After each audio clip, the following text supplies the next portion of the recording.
Hai, Shalom, selamat malam buat kita semuanya. Shalom, Ci.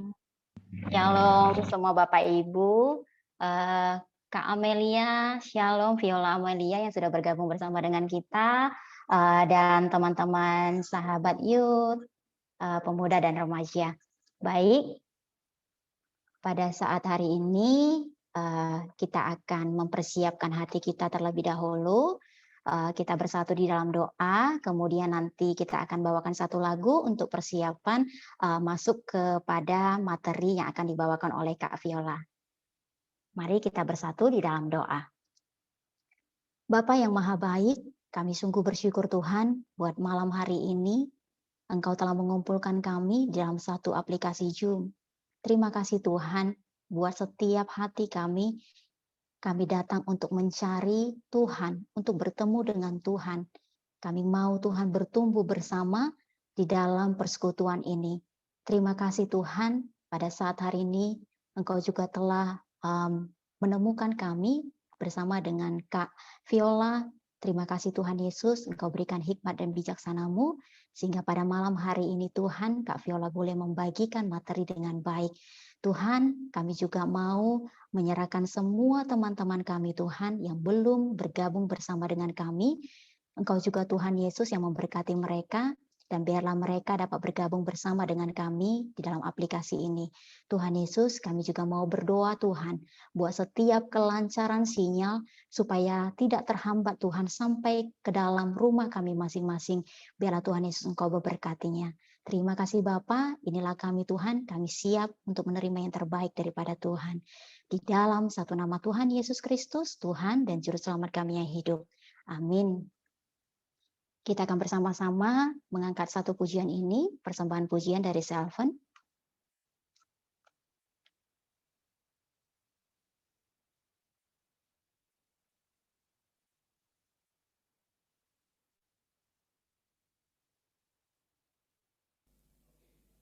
Kita sama-sama mengangkat pujian ini dari rumah kita masing-masing.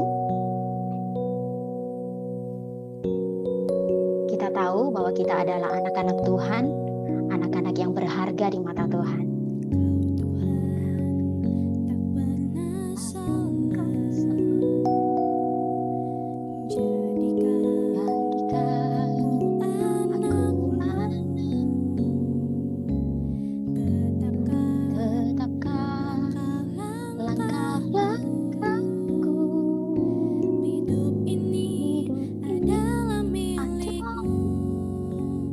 Aku berharga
Seperti yang sudah kita ketahui bahwa pada malam hari ini kita telah kedatangan seorang kakak cantik yang bernama Kak Viola Amelia. Langsung saja Kak Amelia untuk boleh membagikan materi kita tentang unboxing yourself. Kami persilakan Kak Viola. Terima kasih Kak Diana. Selamat malam semuanya. Shalom. Malam, shalom. Salam kenal semua. Shalom Ibu Elvi. Saya kontak sama Bu Elvi hanya via chat ya Bu ya. Shalom Bu Viola. Baru ini lihat langsung bahkan meskipun lewat layar ya Bu. Shalom buat semuanya, buat Bapak Ibu yang hadir juga, buat teman-teman dari Youth Tanjung Morawa, salam kenal. Mohon izin untuk saya share screen terlebih dahulu ya. Apakah layar punya sudah bisa terlihat? Sudah. Ya, masih dipakai. Shalom semua, perkenalkan saya Viola Amelia. Senang rasanya dipanggil kakak. Karena sebenarnya meskipun udah ibu gitu ya, ibu dari satu anak, tapi tetap senang sekali kalau ada yang panggil kakak ya. Jadi jiwanya kembali muda.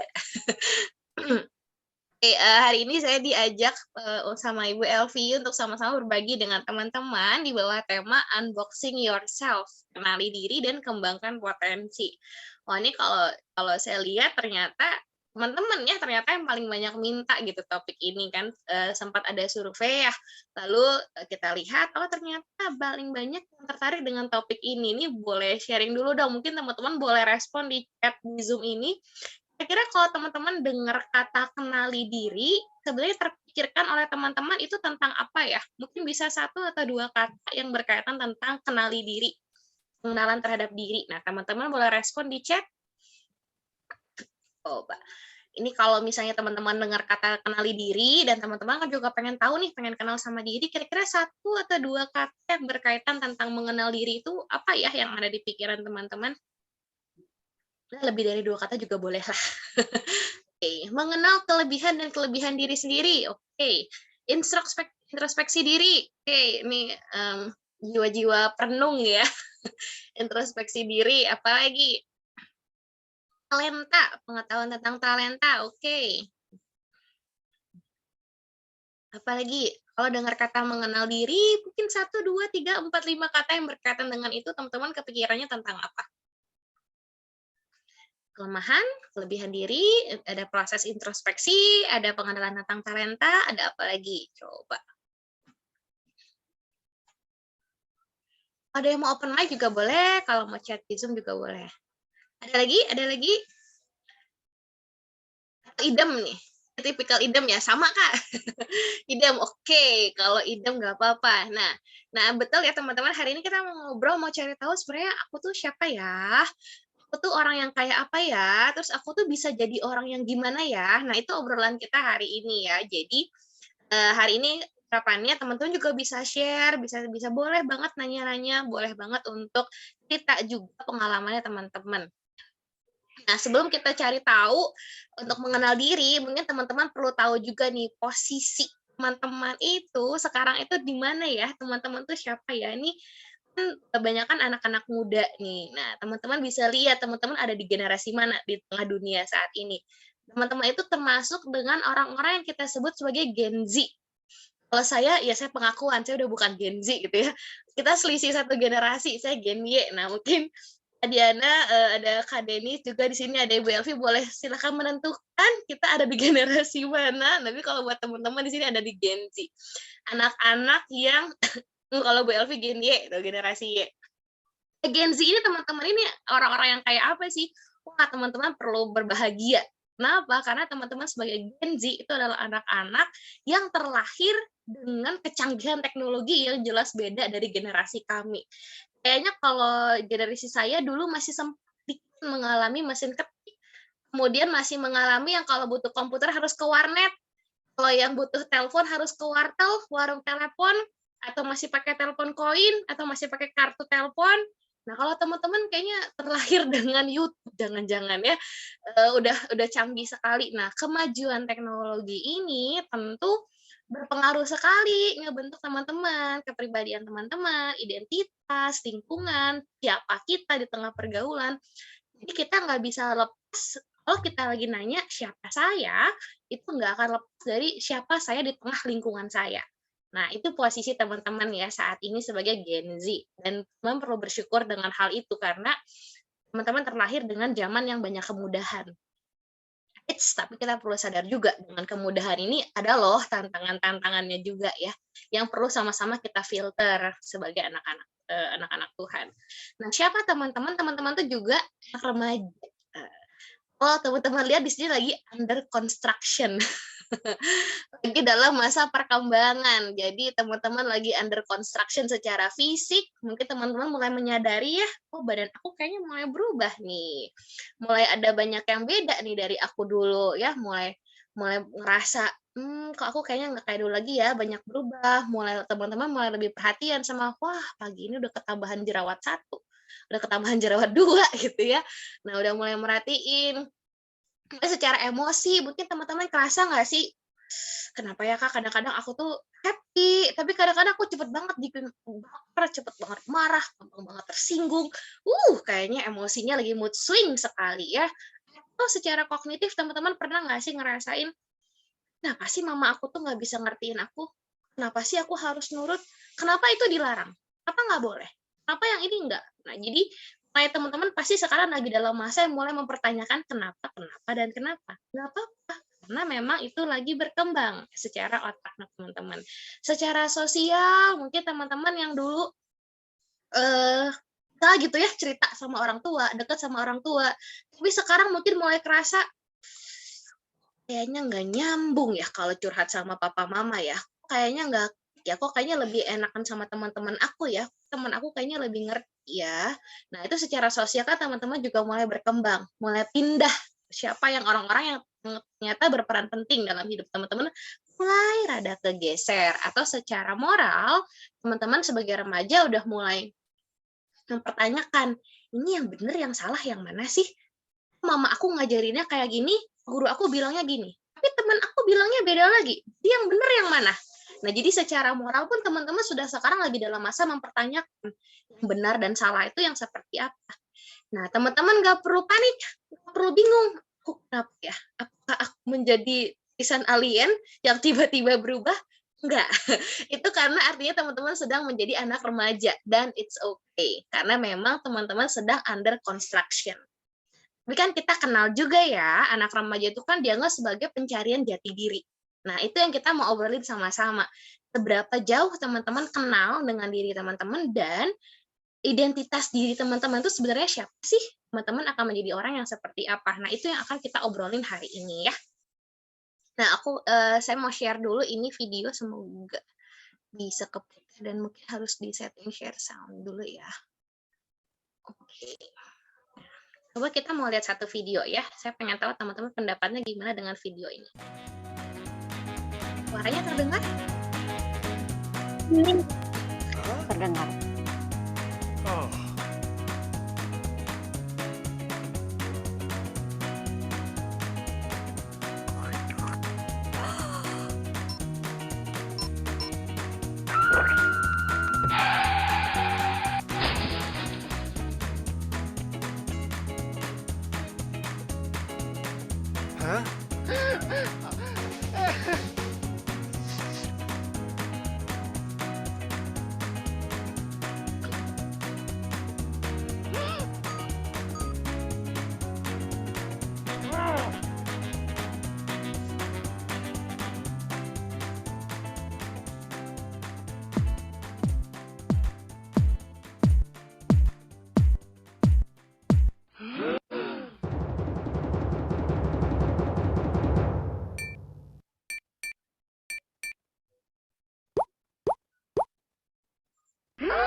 Sunshine, lollipops, and rainbows. Everything that's wonderful is what I feel when we're together. Oke. Kalau dari video ini mungkin teman-teman boleh share ya di chat box.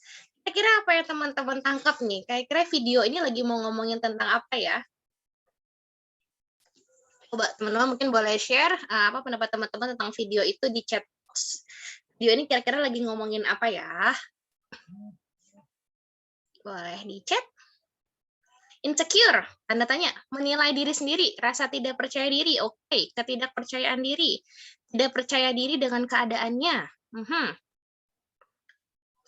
Itu tema ya, tidak percaya diri, dia lagi nilai dirinya sendiri, dia insecure. Nah, itu benar banget teman-teman. Jadi kalau kita lihat video tadi, teman-teman pasti tahu ya orang yang insecure itu rasanya aja yang kurang tentang dirinya. Jadi dia pasti akan selalu ngerasa, oke, ada overthinking. Dan yang satu lagi santuy banget ya ibu yang terakhir ya. Cus, dia cuma rapiin dikit poninya, lempar. Tidak menerima, iya dia jadi orang-orang yang insecure itu karena menurut mereka ketika mereka melihat siapa dirinya selalu aja ada yang kurang. Dan yang dilihat tuh yang kurangnya aja sama dirinya sendiri. Itu membuat dia jadi nggak percaya diri, nggak buat mereka jadi bahkan sulit untuk menerima dirinya sendiri.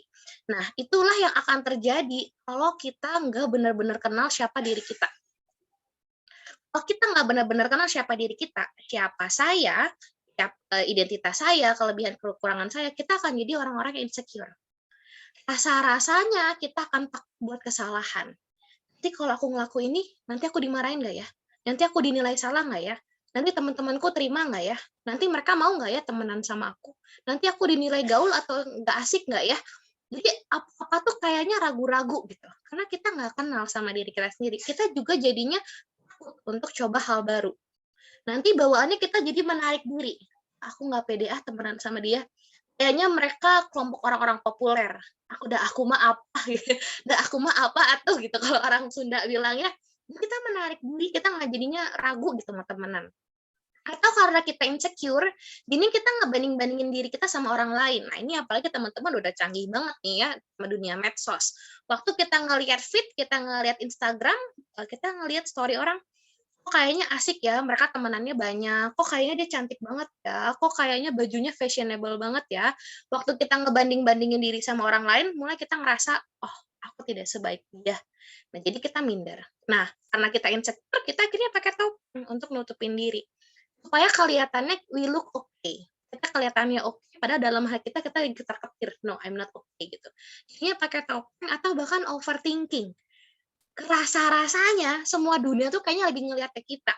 Bayangin kita misalnya anak kita insecure, jadi pas kita jalan ke mall, orang ngeliatin kita. Pertama dia nggak sengaja doang ya tatapan sama kita, tapi kita langsung ngerasa ngeliat ke badan kita. Apa yang salah ya? Apa aku diliatin ya? Emang baju aku salah gitu? Emang aku jelek gitu? Emang rambut aku lagi gimana? Jadi bawaannya tuh overthinking. Kita mencemaskan hal yang sebenarnya belum tentu terjadi. Kalau kita nggak kenal siapa kita. Atau karena kita nggak kenal siapa kita sesungguhnya, rasa-rasanya semua tentang diri kita tuh buruk aja. Kita bisa jadi mengkritik diri kita sendiri. Aku memang nggak berguna. Aku nggak pantas untuk temenan sama mereka, atau aku tidak pantas untuk dicintai. Wah, ini udah lebih ekstrim gitu ya.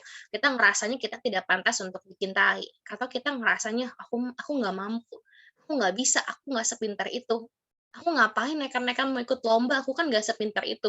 Jadi karena kita tidak benar-benar kenal siapa saya, kelebihan saya, identitas saya, kita jadinya mengkritik diri sendiri. Nah, kalau ini keterusan, jadinya kita akan jadi pribadi yang rendah diri. Bukan rendah hati ya, kalau rendah hati mah Tuhan suka gitu, kalau kita rendah hati, kita humble. Tapi kalau rendah diri, kita jadinya itu menilai diri kita kecil sekali. Jadinya jadi minder, jadi nggak percaya diri. Dan orang-orang yang rendah diri, itu biasanya paling rentan untuk mengalami masalah kesehatan mental. Jangan kaget, kalau teman-teman sebagai generasi Z, itu bahkan penelitian bilang banyak banget loh yang ngalamin depresi, kecemasan, kalau suka mungkin bahasanya teman-teman bilang kena mental, lagi kena mental gitu. Paling gampang, kenapa? Karena kitanya nggak aman dengan diri kita rasanya jadinya nggak percaya diri. Nah, kalau misalnya kita jadi rendah diri, kita tidak tahu sebenarnya kita bisa apa, kita mungkin kebanyakan mikir, jadi overthinking, nanti kita malah nggak maksimal dalam ngembangin potensinya kita. Padahal kita punya nih potensinya. Tapi karena kita nggak sadar kita punya potensi itu, nilai diri kita terlalu rendah, kita tidak percaya diri, boro-boro kita mau kembangin, tahu aja enggak, ya kan? Jadi kita tidak mengembangkan potensi, kalaupun sekolah kita jadi nggak produktif. Jadinya kita kurang berprestasi. Padahal bisa loh. Bisa banget kita berprestasi, tapi karena kita nggak ngerti kita punya kemampuan itu, jadi kita tidak kembangkan dan kita jadi tidak berprestasi. Nah, ini kenapa saya salut sekali gitu ya sama Ibu Elvi dan juga mungkin kakak-kakak pembina lain dalam youth ini yang kepikiran gitu buat ngajak kita ngobrol tentang topik ini. Karena ini sangat penting dan sangat berdampak juga buat kehidupan teman-teman sehari-hari. Penting banget loh, kita harus kenal siapa saya, kita kenal kemampuan kita, supaya kita bisa maksimal dalam hidup ya. Nah, jadi gimana Kak caranya buat mengenali diri? Nah, saya bakal kasih berbagi dengan 4 biar gampang untuk teman-teman ingat. Hari ini kita bakal ngobrolin 4. Yang pertama itu adalah purpose. Kita perlu kenal tujuan kita. Yang kedua adalah potensial. Kita mau coba cari tahu potensi kita apa. Yang ketiga adalah passion. Kita mau cari tahu saya itu sukanya apa ya, minat saya apa ya. Dan kita mau cari tahu yang keempat adalah personality. Kepribadian saya itu sebenarnya orang kayak apa. Ini biar gampang ya diingat. Jadi hari ini kita mau ngobrolin 4 potential, passion, sama personality. Yang pertama itu adalah purpose. Banyak kan kalau kita ngobrolin tentang kenali diri, kita langsung connect ke kelemahan-kelebihan, ya nggak? Tadi yang pertama juga kan pada connect-nya langsung introspeksi, kelemahan-kelebihan. Betul. Tapi hal pertama yang paling esensi untuk kita jawab adalah teman-teman harus bisa jawab tujuan hidup kamu apa? Kenapa kamu hidup di dunia ini? Apa rencananya? Apa rencana Sang Pencipta sampai kamu itu diizinkan hidup di dunia ini? Mungkin masih kemudaan, Kak. Kita masih 1 SMP, jauh banget nanya tujuan hidup, tujuan sekolah aja kita masih bingung. Nah, tapi teman-teman mungkin boleh pikirin dari sekarang, kenapa ya aku hidup? Aku nggak minta loh untuk hidup. Mungkin papa mamaku juga ada momen yang mereka nggak request untuk aku ada. Kayak saya gitu ya, kejadian saya anak ketiga, papa mama saya tidak sedang berencana untuk punya anak 3. Jadi mereka cukup 2 anak, program pemerintah banget. Nomor 1 kakak saya perempuan, nomor 2 abang saya laki-laki. Lahirlah saya, suka dulu digodain. Mama harusnya nggak ada. Udah cukup papa mama, kamu mah keterusan misalnya ya. Mungkin teman-teman ada yang ngalamin kayak posisi saya, meskipun itu dicandain, tapi kan seolah-olah papa mama saya tidak sedang request untuk saya ada. Lalu kenapa saya ada? Oh, Tuhan nih yang request saya ada. Tapi Tuhan kenapa pengen saya ada? Kita perlu mulai mempertanyakan. Teman-teman juga perlu kenali. Mungkin kalau teman-teman ada kertas di sini boleh banget ya untuk catat pertanyaan dan mulai nyoret-nyoret di jawabannya sambil teman-teman mulai mencoba jawab gitu ya. Apa mimpinya teman-teman?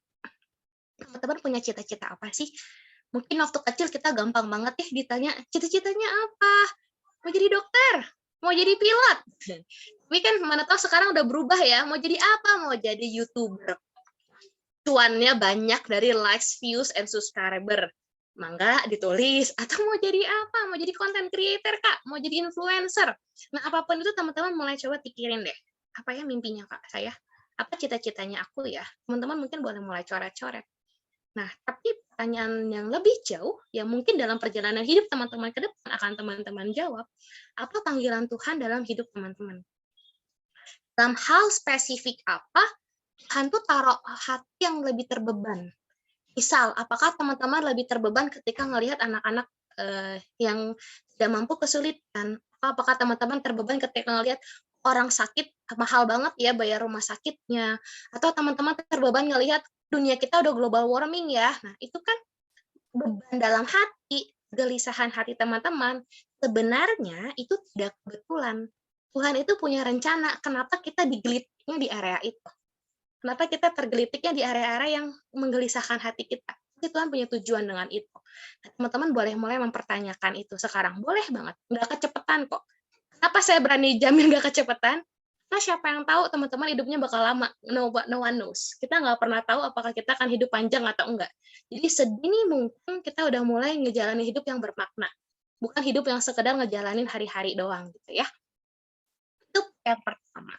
Yang kedua, yang kita bisa mulai pertanyakan untuk kenalin siapa diri kita adalah passion. Nah, sebelum saya lanjut, boleh ya teman-teman tahu apa ya tentang passion? Setuju Kak, harus punya tujuan hidup. Betul, harus tahu langkah ke depan. Teman-teman kalau dengar kata passion yang teman-teman pikirin apa nih? Passion itu apa ya? Pakaian. Oh, itu fashion. Fashion, pakaian. Ya, pakaian itu fashion. Kita perlu tahu ya fashion style kita apa? Boleh. Minat, oke. Minat.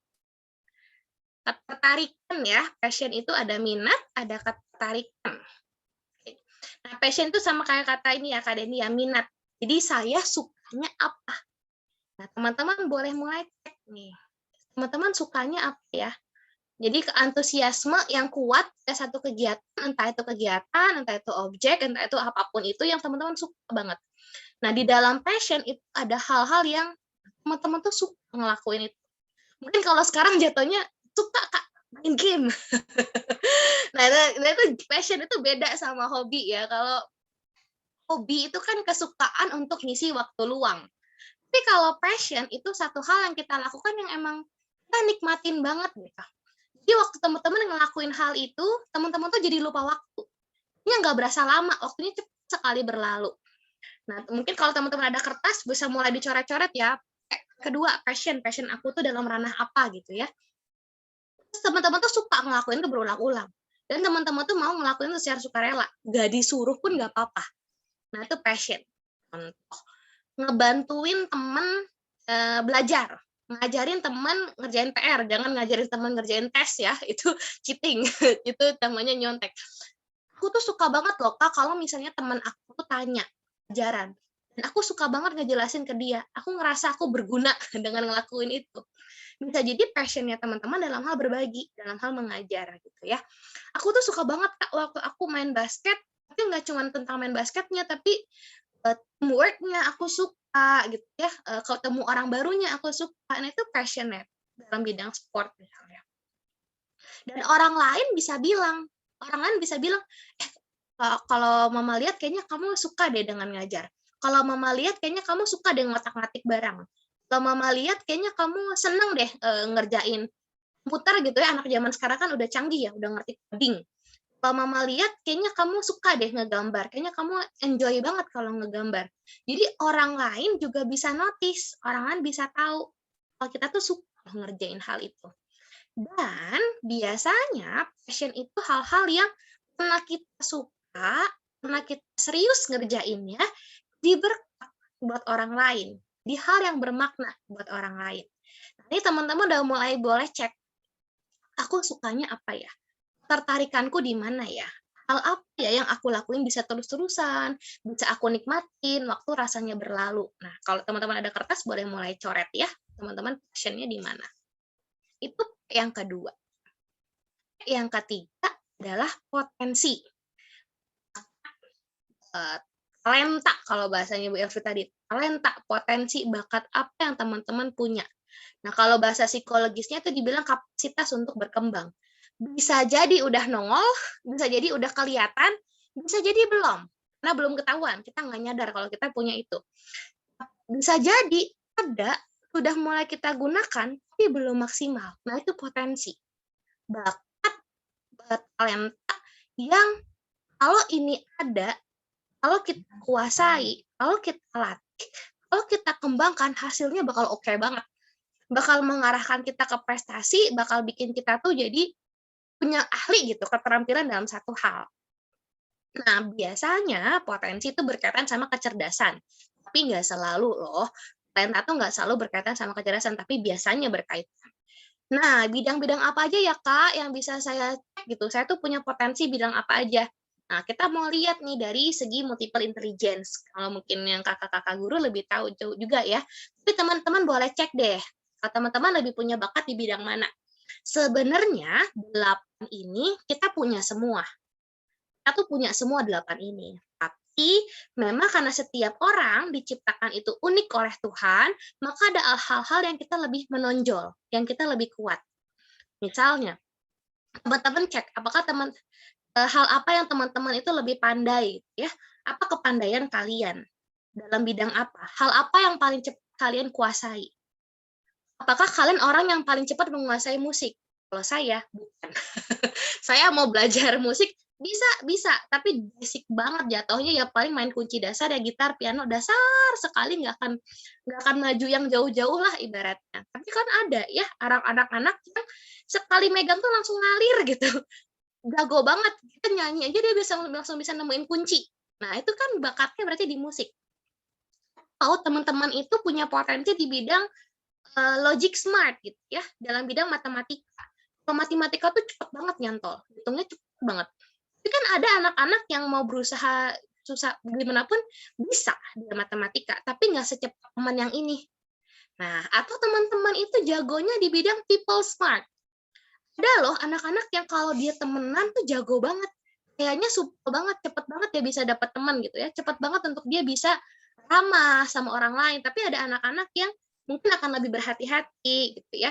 People smart. Mungkin berarti teman-teman potensinya di interpersonal. People smart. Atau ada teman-teman yang jago banget nulis. Mungkin dia pendiam ya, nggak terlalu verbal, nggak bisa terlalu banyak ngomong. Tapi kalau dia udah nulis, wah imajinasinya jago banget gitu ya. Atau dia bahasanya jago gitu. Banyak bahasa asing yang dia bisa cepat nangkep. Misalnya di sekolah kita ada bahasa Mandarin, bahasa Inggris, bahasa Indonesia. Dia cepat gitu. Nah, itu kan berarti dia word smart. Pinternya dalam segi kata-kata, dalam segi bahasa. Ada juga anak-anak itu yang cerdasnya nature smart. Jadi teman-teman jangan salah loh. Kalau kita bisa mengenali nama hewan secara spesifik, sampai ngingetin tuh karakter hewannya kayak gimana, sampai kita bisa ngapalin tuh nama tanaman, itu berarti kita nature smart. Memang kita punya ketertarikan khusus dan bakat khusus dalam bidang alam. Biasanya orang-orang kayak gini nanti kerjanya juga di bidang alam gitu ya. Ini kalau anak saya umurnya hampir 4 tahun, kemungkinan dia juga nature smart. Dia bisa tahu segala jenis pets gitu ya, sampai keling, sampai takal itu dia ngerti. Saya nggak ngerti, tapi dia lebih ngerti. Nah, atau bisa jadi orang-orang yang kinestetik, body smart. Itu tadi ya. Kalau saya nggak bakat basket. Tapi kan ada anak-anak yang kalau basket jago, kalau sepak bola dia jago, olahraga dia jago. Itu kan berarti dia body smart. Atau dia picture smart, spasial. Papa mamanya nggak usah lihat GPS, dia aja yang ngarahin jalan. Itu berarti dia cerdas spasial. Dia bisa ngebayangin ruang. Teman-teman kalau ngegambar juga ngegambarnya jadi bagus, secara perspektifnya kenanya bagus. Nah, itu berarti picture smart. Nah, jadi jangan sedih. Oh, aku tuh kayaknya nggak pinter karena aku nggak bisa matematika. Tunggu dulu, matematika tuh hanya salah satu jenis bakat loh. Kamu coba cek deh, kamu ada pintar di bagian mana lagi. Mungkin kamu nggak potensi di matematika, tapi kamu cek di area lain, kamu ada yang lebih smart nggak? Gitu. Pasti ada. Tuhan itu nggak pernah pelit. Nggak mungkin dia ciptain satu anak, nggak dikasih potensi itu nggak mungkin. Pasti kamu punya. Jadi perlu dicek ya, dari 8 ini kira-kira kamu smartnya lebih di yang mana. Mungkin boleh mulai sambil coret kalau kalian lagi ada kertas. Kalau ada waktu banyak mah kita bisa jeda per 1-2 menit tulis, 1-2 menit tulis, tapi dikasih waktunya ada terbatas, jadi kita teman-teman boleh sambil nyoret sendiri ya, sambil ngedengerin. Nah, yang keempat itu adalah personality, kepribadian. Aku tuh orang yang kayak apa ya? Kalau aku lagi ngelihat orang lain, kalau aku lagi apakah teman-teman tuh orang yang teratur atau orang yang pabalatak, kalau orang Sunda bilang apa ya, pabalatak itu berantakan. Ada kan ya orang-orang yang kalau meja belajarnya rapi sekali, itu buku disusun dari yang lebih tinggi ke yang lebih rendah, yang lebih tebal ke lebih tipis, ada. Jadi dia orangnya organize. Tapi ada orang yang taruh buku mana aja yang penting bisa diambil. Ada juga, itu kepribadian. Atau ada orang-orang yang mungkin suka tantangan, suka dengan perubahan. Tapi ada orang-orang yang, aduh, aku mah yang gini-gini aja udahlah, kayaknya perubahan itu menakutkan buat aku, ada. Nah, itu kepribadiannya kita.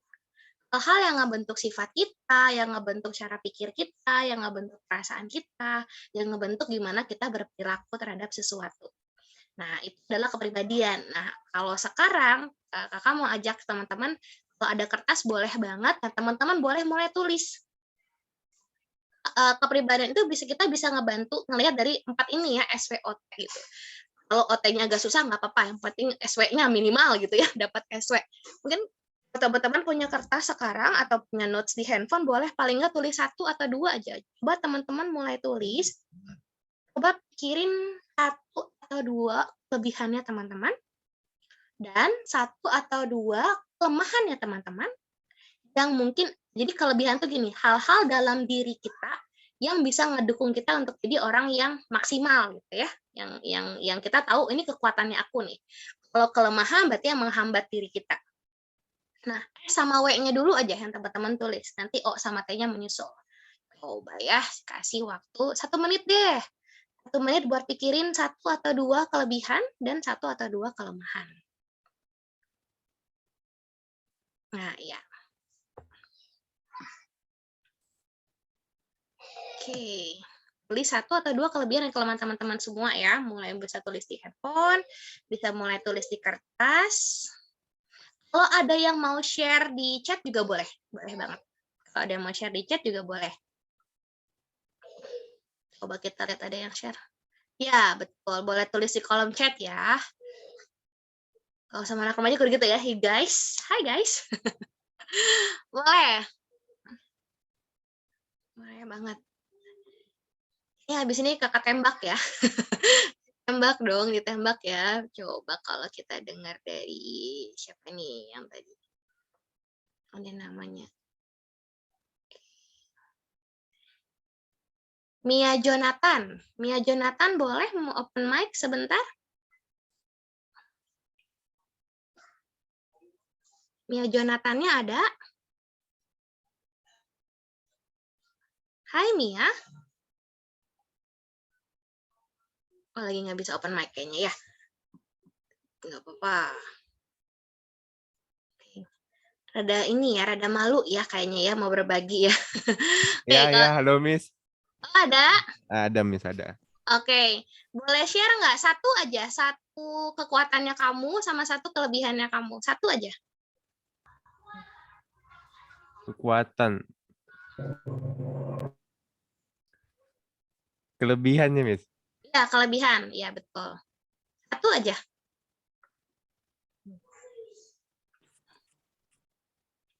Kalau kelebihan saya biasanya Miss kayak ngedit-ngedit gitu Miss. Oh, mantap. Bisa ngedit berarti ya? Editing ya? Iya Miss. Kayak Mantap. video, foto juga bisa saya Miss. Tentu saya tidak bisa. Oke, bisa ngedit. Nah, kalau kelemahan yang kira-kira menghambat potensi diri, apa tuh kelemahannya? Biasanya itu bawaan diri sendiri tuh Miss. Kalau apa Mm-mm. tuh kayak males-malesan gitu Miss. Susah dilawan memang kalau kemalasan Miss.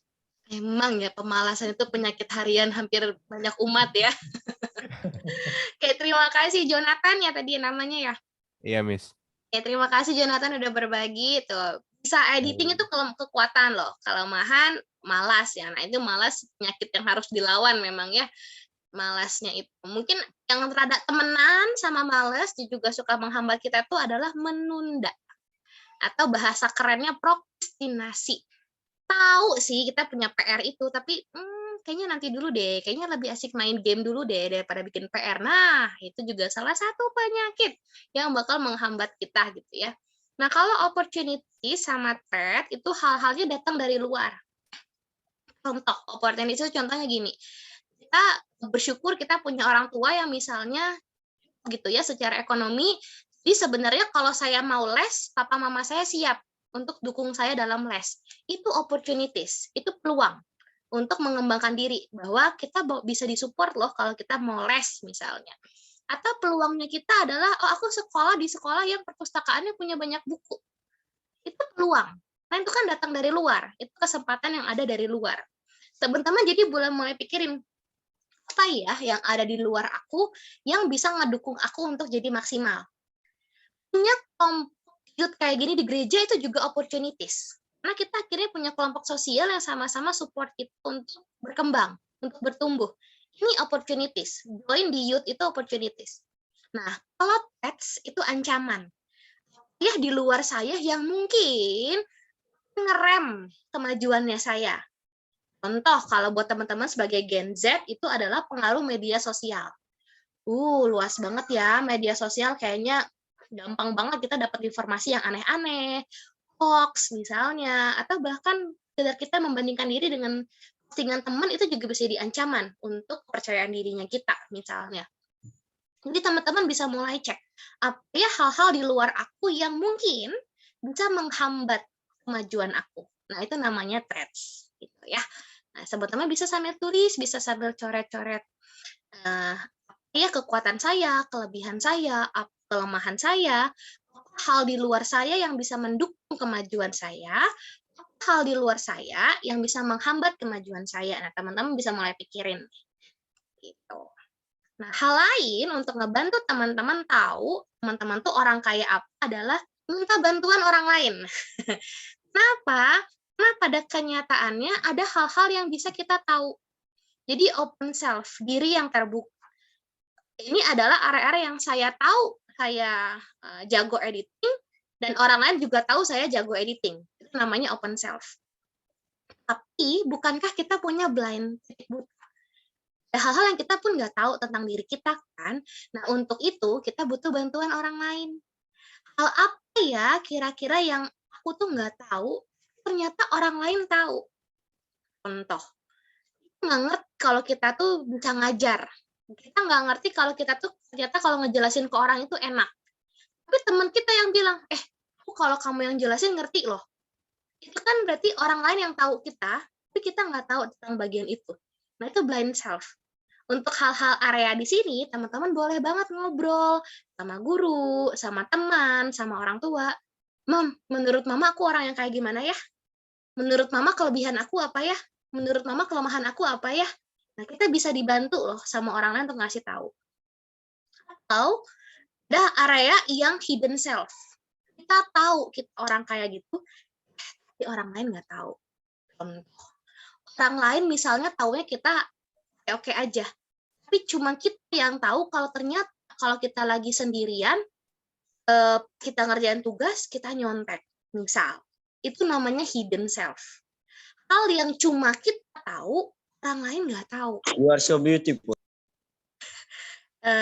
Ya, kalau kamu nggak tahu, kalau kamu tahu kamu cantik tapi orang lain nggak tahu, itu bisa jadi bagus, bisa jadi enggak ya. Atau unknown self. Oh, unknown self itu kamu nggak tahu, orang lain juga nggak tahu. Nah, terus kan kita taunya dari mana? Ngobrol. Kalau udah kayak gini mah kita butuh ngobrol gitu ya. Nah, yang baik adalah banyak bagian yang open self. Kita tahu, orang lain tahu. Artinya kita jadi orang yang jujur, yang terbuka. Kita bukan orang yang pakai topeng. Itu jadi sebaiknya area diri kita paling banyak di open self. Blind self boleh nggak Kak? Boleh-boleh aja. Karena kan memang ada hal-hal yang kita nggak tahu. Tapi sebaiknya blind self ini dibukain dong, biar aku juga tahu diri aku kayak apa. Nah, yang jadi masalah adalah kalau ternyata bagian diri kita tuh paling banyak hidden self. Cuma kita yang tahu, orang lain nggak tahu. Nah, kenapa Kak ini bahaya? Karena artinya kita pakai topeng. Jadi kita nggak jujur sama diri kita. Kita berlaku seolah kita oke, dan dalam hatinya kita sedih.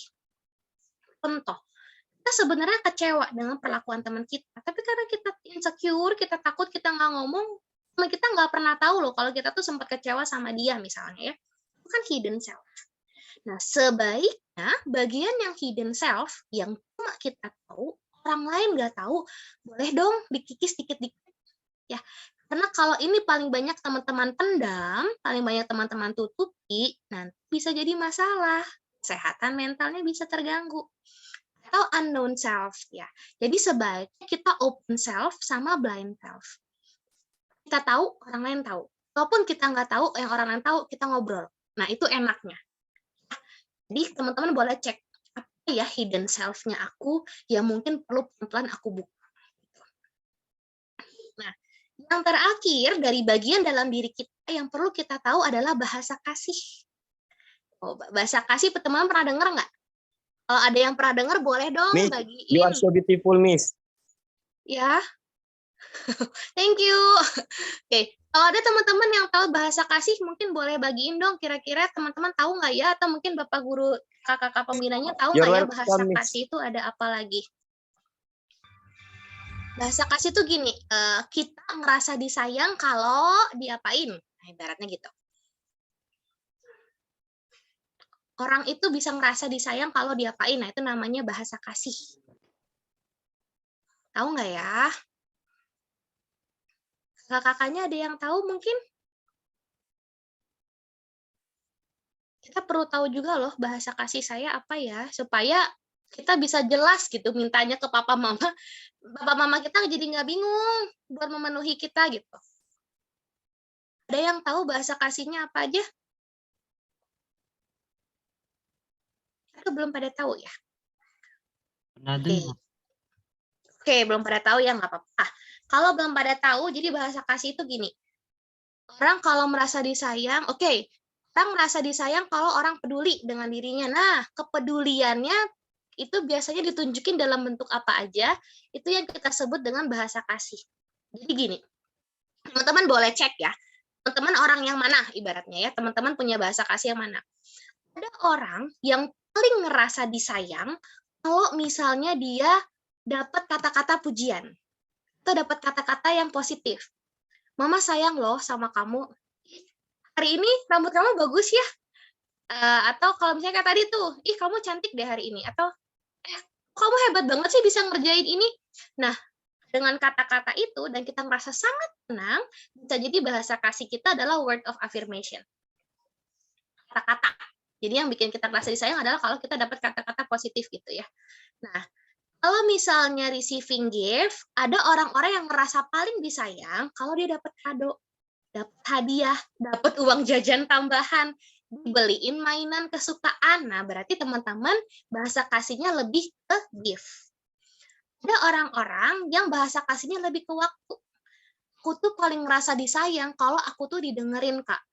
Aku tuh paling ngerasa disayang kalau papa mama aku mau duduk sama aku dan dengerin curhatan aku. Aku tuh ngerasa disayang kalau papa mama aku mau datang buat nonton aku main basket. Pertandingan basket aku. Berarti kita bahasa kasihnya quality time. Ada orang yang ngerasa disayang kalau act of service. Aku tuh ngerasa disayang, Kak, kalau papa mamaku tuh mau bantuin aku bikin PR. Atau kalau papa mamaku mau nemenin aku beli barang untuk project sekolah.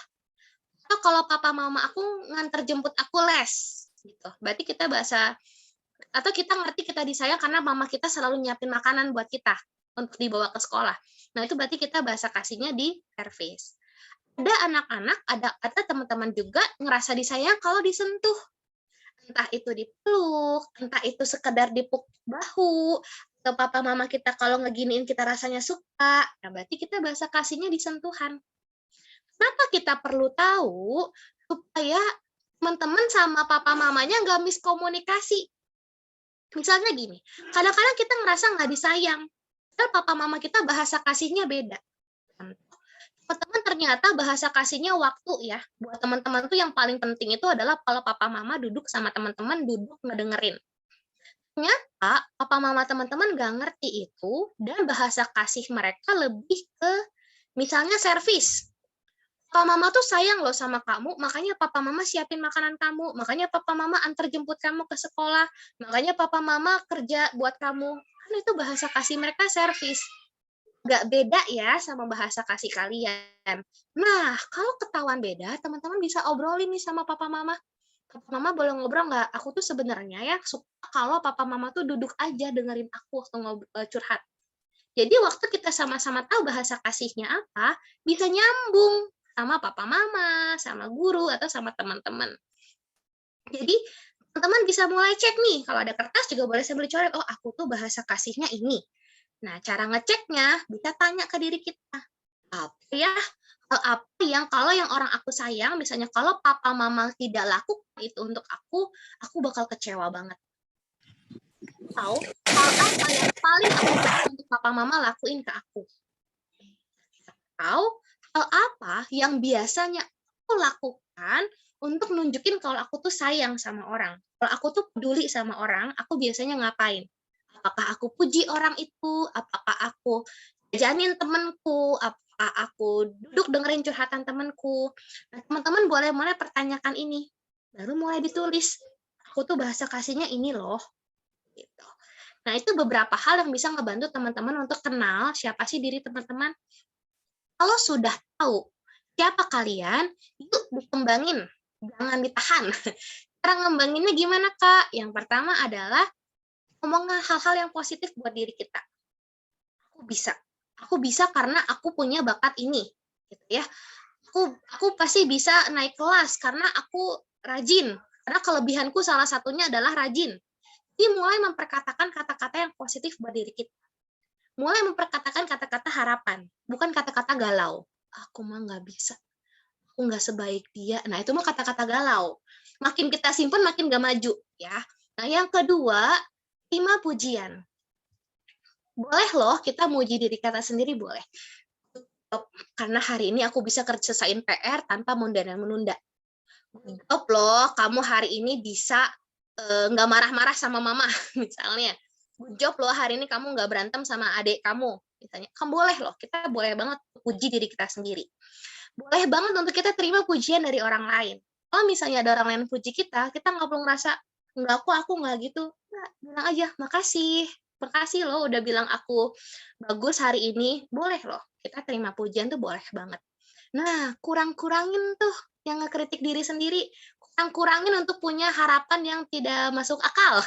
Contoh, kalau kita berharap semua orang harus suka sama saya, mungkin nggak ya? Nggak kan? Nggak mungkin kan? Pasti ada aja kan orang yang nggak suka sama kita. Nah, itu nggak mungkin, teman-teman. Jadi kita perlu berharap hal-hal yang realistis gitu ya. Terus kita perlu fokus sama hal positif apa yang udah kita punya. Memang aku nggak pintar matematika, tapi kan aku pintar bahasa, misalnya. Memang aku bakatku mungkin bukan di musik gitu ya, nggak terlalu pintar musik, tapi ternyata aku pintar di bagian interpersonal, aku people smart. Fokuslah dengan apa yang teman-teman punya. Nggak usah cari-cari yang nggak punya, atau yang memang kita nggak punya maksimal gitu. Sama satu lagi, ingat, postingan di sosial media itu udah seindah kelihatannya saudara-saudara ya. Mungkin teman kita posting dia lagi pakai baju baru, dia posting lagi hangout, tapi kan kita nggak tahu susah-susahnya dia di belakang itu.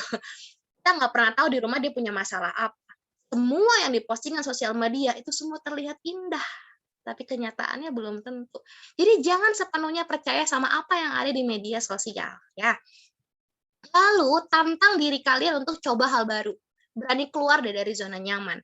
Kalau aku mah bisanya cuma bahasa Inggris. Nggak mau belajar bahasa Mandarin, susah, ribet. Oh, nggak berkembang kita. Tantang diri teman-teman untuk belajar hal baru. Aku udah bisa edit foto. Cobain edit video. Nah, gitu. Jadi selalu tantang diri untuk eksplorasi hal baru. Kenapa kita perlu kembangin diri? Teman-teman tahu perumpamaan tentang talenta? Tahu ya? Perumpamaan tentang talenta kan Tuhan percayain tuh. Ada orang yang dipercayain 1 talenta, ada yang dipercayain ya. Ya, perumpamaan talenta ya. Ada orang yang dipercayain 1 talenta, ada yang dipercayain 2 talenta, ada yang dipercayain 5 talenta. Yang 2 sama yang 5 kerja, mengembangkan talentanya. Tapi yang 1 orang bete, aku cuma dikasih 1. Membandingkan diri, dia jealous, dia cemburu. Itu dia dapat 2 sama 5, aku cuma dapat 1. Oh, Tuhan tidak adil. Disimpan sama dia talentanya, nggak dikembangin. Nah, marah Tuhan deh.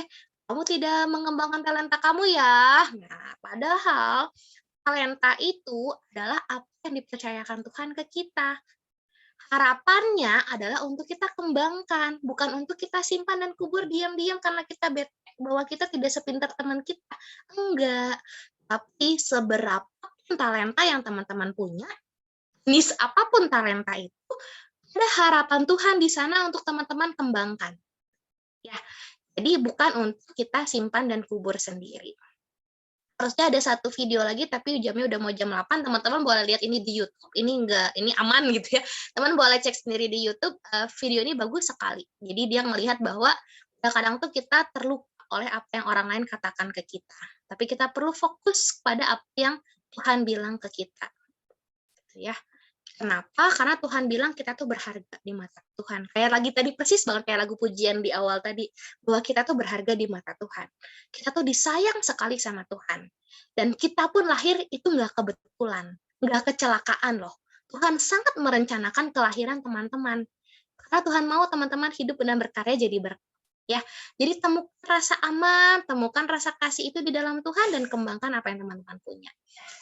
Sharing saya hari ini, kita kembalikan ke Kak Diana ya. Terima kasih Kak Viola, sangat memberkati sekali, sangat menambah pengetahuan kami semua, mungkin adik-adik juga teman-teman. Mungkin kita boleh berdiskusi sebentar, Kak Viola, misalnya ada pertanyaan dari teman-teman.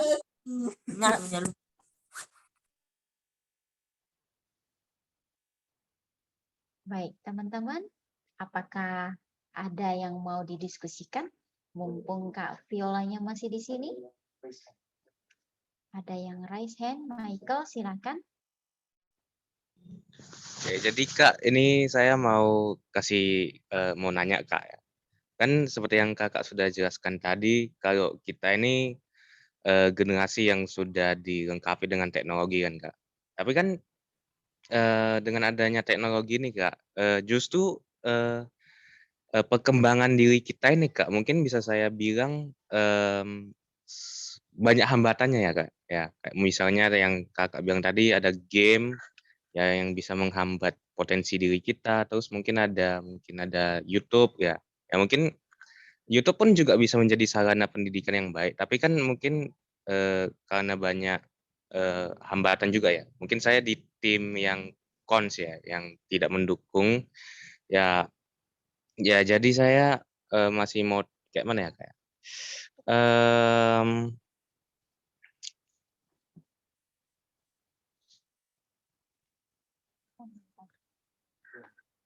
gimana ya Kak bilangnya? Nggak apa-apa, diceritain aja, ditanyain aja nggak apa-apa.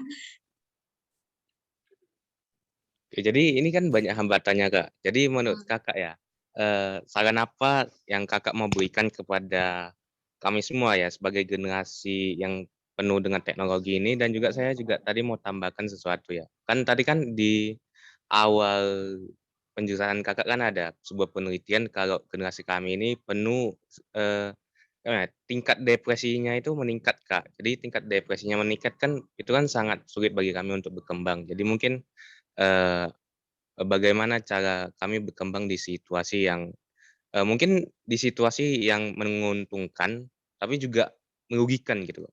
Kayak misalnya kan ada kata patah dalam bahasa Inggris, "For better or worse" kan. Jadi mungkin ada saran gitu, Kak.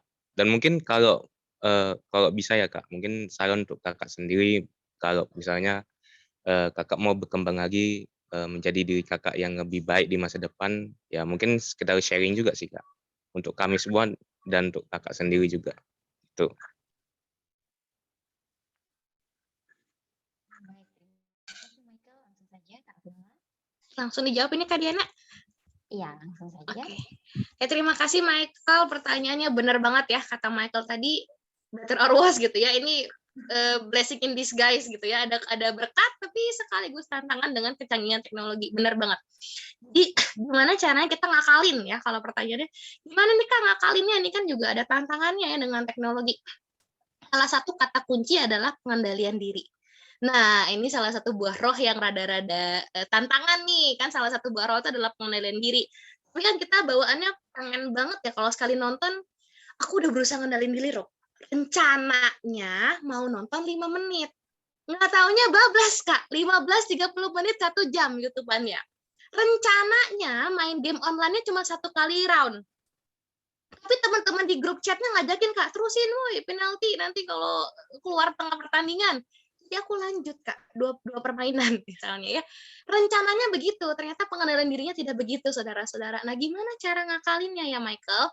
Yang pertama adalah balik teknologi yang sangat candu itu, sebenarnya ada desain untuk ngebantu kita kontrol. Itu namanya, jadi kalau teman-teman perhatiin, mau itu Netflix, mau itu YouTube, dalam settingnya, pengaturannya tuh mereka punya pengaturan untuk autoplay. Nah, itu teman-teman matikan. Jadi teman-teman otak-atik lebih aturan di settingnya itu ada fitur namanya autoplay atau ada fitur namanya recommended. Matikan saja. Kenapa? Karena itulah yang membuat kita terus-terusan nonton atau ngelihat itu. Jadi kita baru selesai 1 episode Netflix, dia terus putar sendiri next episode gitu ya. Atau kita baru nonton 1 video YouTube, langsung rolling, recommended. Kita nggak niat nonton itu, tapi karena recommended keputar terus, jadinya asik. Jadi di balik teknologi itu bahkan si desainer juga sudah menciptakan pengendalian untuk kita. Nah, itu pengendalian dari pihak luar. Kita udah dibantu loh sama teknologinya. Tapi kan yang paling penting pengendalian dalam diri kita ya. Kalau kita susah untuk ngerem, pasang alarm. Pasang alarm, aku mau nonton 15 menit. Set alarmnya 15 menit aja nontonnya. Lalu disiplinlah untuk beneran stop.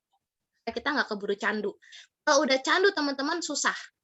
Kalau udah candu teman-teman bakal dikirim ke psikolog soalnya. Kalau udah candu itu susah sekali. Banyak anak-anak yang disuruh berhenti main game ngamuk, yang kena marah mama papanya. Kenapa? Karena dia udah candu. Nah, itu susah. Sebelum teman-teman sampai ke tahap candu, yuk kontrol yuk kendalikan diri yuk, berhenti gitu ya. Bukan nggak harus berhenti total loh. Boleh nggak sih Kak main game? Tadi ada pertanyaan di chat. Main game baik atau buruk? Main game itu hiburan ya. Kita kan butuh. Kalau nggak kita stres. Boleh nggak Kak? Boleh. Tapi ada waktunya, ada batasnya. Kalau sudah bukan PR mah boleh banget. Tapi kan kadang-kadang kita main game dulu ya, baru bikin PR. Jadinya nggak kena tanggung jawab. Nah, jadi main game itu boleh-boleh. Saya bahkan kalau saya di sekolah saya bilang waktu di parenting seminar, izinin dong papi mami anaknya main 1 jam. Kenapa? Karena mereka butuh. Kalian itu butuh jam main loh.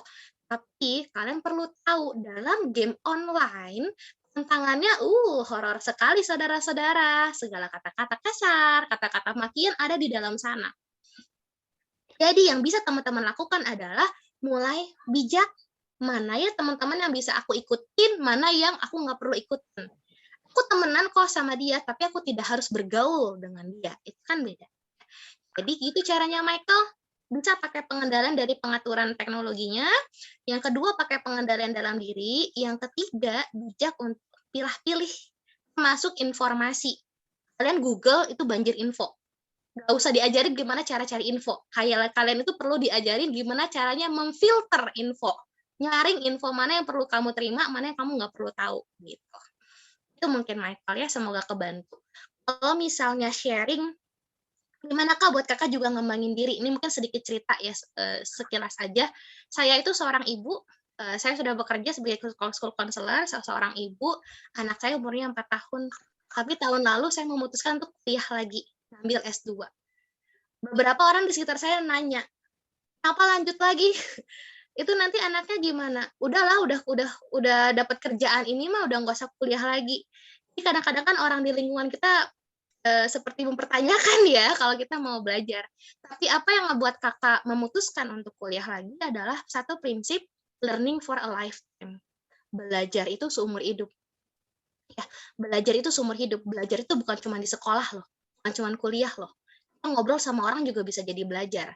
Jadi Tuhan minta kita juga kasihi dia dengan segenap hati, pikiran, dan perlakukan. Pikiran kita juga bisa dipakai untuk mengasihi Tuhan. Jadi kita juga perlu mengembangkan pikiran kita, pengetahuan kita sebagai bentuk untuk mengasihi Tuhan. Gitu. Jadi salah satu bentuk pengembangan diri, jangan capek belajar. Kita justru harus terus belajar seumur hidup. Gitu mungkin Michael ya.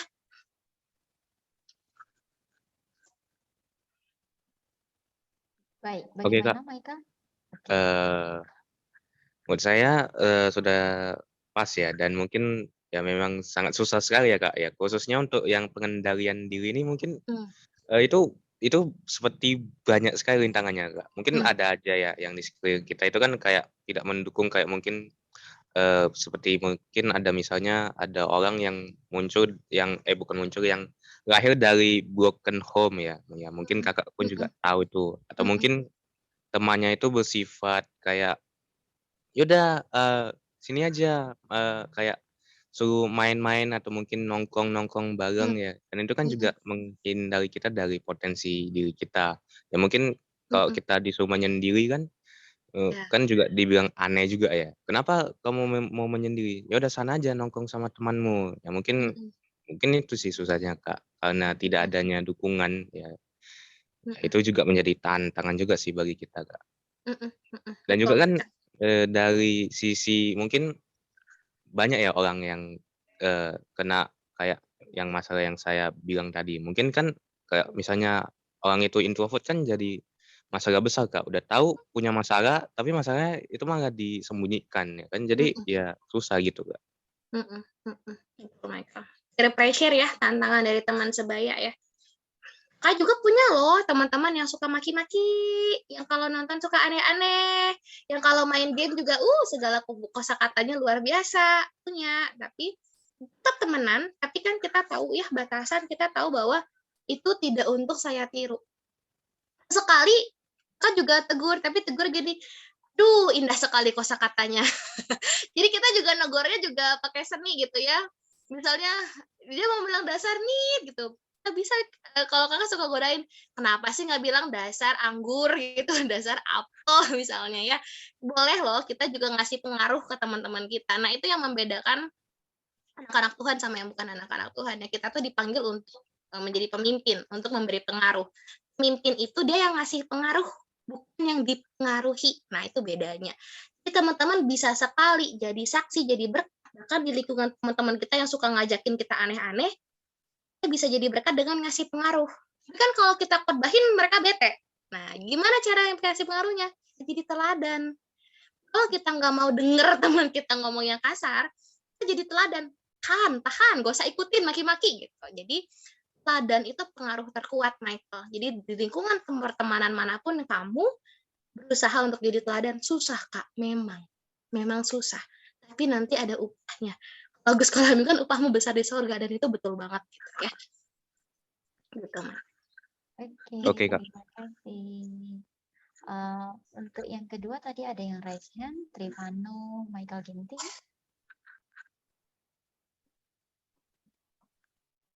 Trivano.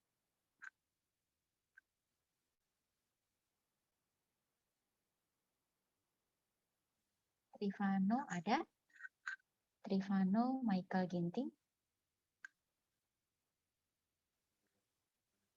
Oke, untuk Brian, silakan Brian. Oke, Ci, thank you, Ci. Baik. Kak, Brian mau tanya seperti ini, Kak. Kan ini Brian sekarang udah umur 16 tahun ini. Dan Brian juga merasa betul-betul berbeda dari sebelum Brian umur 16 tahun ini, Kak. Kayak pas SMA kelas 1 itu masih sedikit, ya masih dibilang masih seperti anak-anak ya, Kak. Jadi Brian masih, sekarang Brian, dulu itu Brian sama sekali nggak pernah kepikiran kayak, iya orang tuh kenapa bisa buat kayak gitu ya, kenapa mereka bisa gitu, kok Brian nggak bisa. Habis itu Brian juga pikir kayak insecurity gitu, Kak. Habis itu sekarang Brian umur 16 tahun ini sekarang Brian selalu pikir seperti itu. Kok orangnya tuh kok mereka seperti itu, kok bisa ya? Kok mereka pintar ya? Kok mereka itu pantas ya? Habis itu Brian juga sering berpikir Brian nggak pantas di sini. Kayak Brian ada ikut satu komunitas, kayak komunitas pembulian untuk agen perubahan. Itu Brian ikut. Selama Brian ikut pertemuan itu, Brian selalu pikir, Brian kenapa bisa masuk di sini ya? Brian pantas nggak ya? Brian pernah bully orang, kenapa Brian bisa masuk di sini? Brian pikir seperti itu. Soalnya kakak-kakak di sana pembina bilang yang pilih itu semua teman-teman, bukan guru. Jadi Brian kayak, siapa coba teman Brian yang pilih Brian? Kok mereka mau pilih Brian? Brian pikir seperti itu. Kalau Brian ingat pas Brian kecil, Brian sama sekali nggak pernah kayak gitu. Kayak kalau misalnya Brian nyanyi, misalnya kan Brian emang ada talenta dalam bernyanyi. Brian nyanyi ada false, itu Brian nggak selalu pikirkan. Yang penting bagus, Brian percaya diri, Brian bisa tampil dengan baik. Kalau sekarang cuma sedikit aja tipis, itu pun Brian sampai aduh kayak mana ya, gini segala macam, sampai diperbesar, sampai tidur pun nggak bisa tidur kayak gitu, Kak. Itu kenapa bisa seperti itu ya, Kak, kalau misalnya sudah mulai dewasa? Baik, terima kasih Brian. Silakan Kak Viola. Oke. Ya, yang Brian alami itu bukan berarti Brian jadi alien. Jadi kamu tenang Brian, kamu masih ada di bumi yang sama dengan kita. Kenapa kayak gitu? Karena Brian lagi remaja. Nah, kenapa dulu kayaknya ya Kak, kayaknya penilaian orang itu nggak terlalu matters deh. Kayaknya aku fals dikit juga nggak apa-apa, aku masih bisa pede. Apa sekarang kayaknya aku jadi kepikiran banget kira-kira orang bakal ngomong apa ya tentang aku. Nah, itu kenapa? Karena dari segi perkembangannya memang Brian sudah mulai akan menilai diri berdasarkan penilaian sosial. Berdasarkan apa yang orang lain pandang baik, apa yang orang lain pandang benar, apa yang orang lain setujui, apa yang orang lain sukai, dan apa yang orang lain gak setuju. Jadi tenang Brian, kamu tidak sedang mengalami masalah yang dalam arti, aku berarti gangguan gak ya Kak? Enggak, tenang ya, masih di bumi yang sama. Nah kenapa seperti itu? Karena Brian sudah mulai mempertimbangkan. Kalau dulu kita hanya melihat apa kata saya, dan mungkin apa kata orang tua saya, sekarang teman-teman ketika remaja mulai mempertimbangkan apa kata teman-teman, apa kata orang lain. Nah, itu wajar. Jadi ketika Brian ngerasa, dulu aku yang ngebully, kok sekarang aku masuk pembulian ya, gitu. Jadi, karena Brian mungkin mempertimbangkan, orang ngomong apa ya tentang aku, orang yang tahu sejarahku dulu kira-kira bakal ngomong apa ya.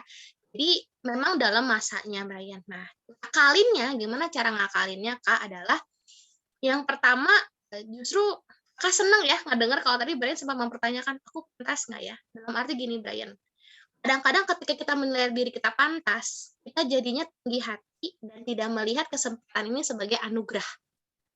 Ketika Brian mulai mempertanyakan, aku pantas nggak ya Kak ada di kelompok pemulihan? Dulu aku yang ngebully. Brian akan bisa melihat bahwa pilihnya kamu untuk ada di kelompok itu kan tadi katanya dipilih teman-teman ya.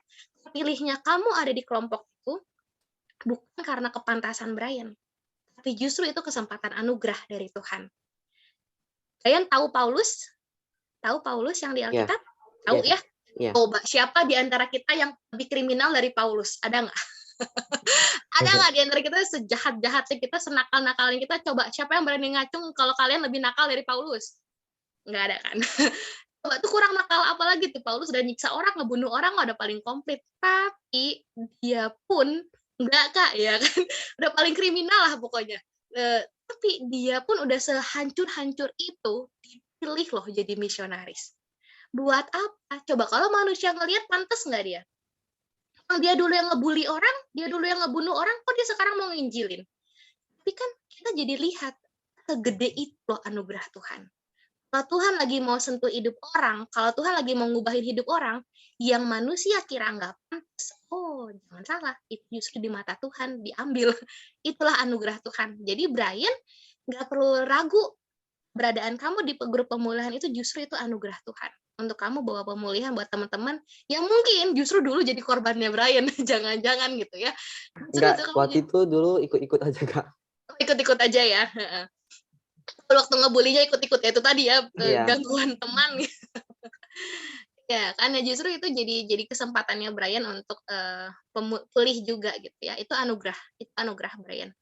Gitu. Terima kasih, Kak. Sama-sama.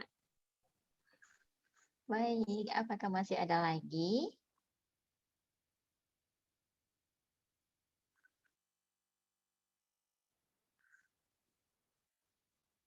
Tidak ada.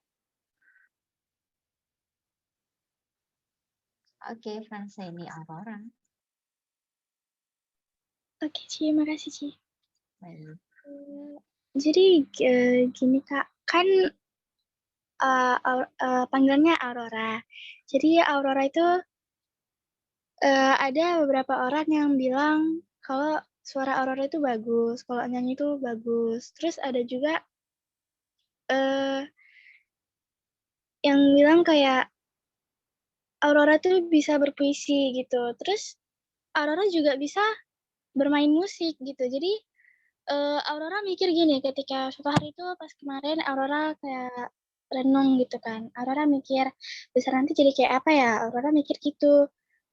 Terus keinget sama bakat, karena kan ada aja kalau orang tuh dia cita-citanya tuh dikembangin dari bakat kan. Jadi Aurora sih pengennya bakat Aurora kembangin, terus besarnya nanti itu sesuai dengan bakatnya Aurora gitu. Cuman kalau Aurora bisa ngelakuin bermain musik, nyanyi, terus berpuisi, terus Aurora jadi apa gitu. Bingung juga sih Kak sebenarnya. Itu gimana ya?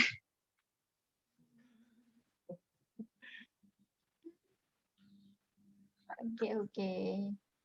Baik Kak Viola, kira-kira bagaimana ya? Terima kasih pertanyaannya Aurora. Aurora jadi apa ya Kak? Ya jadi Aurora.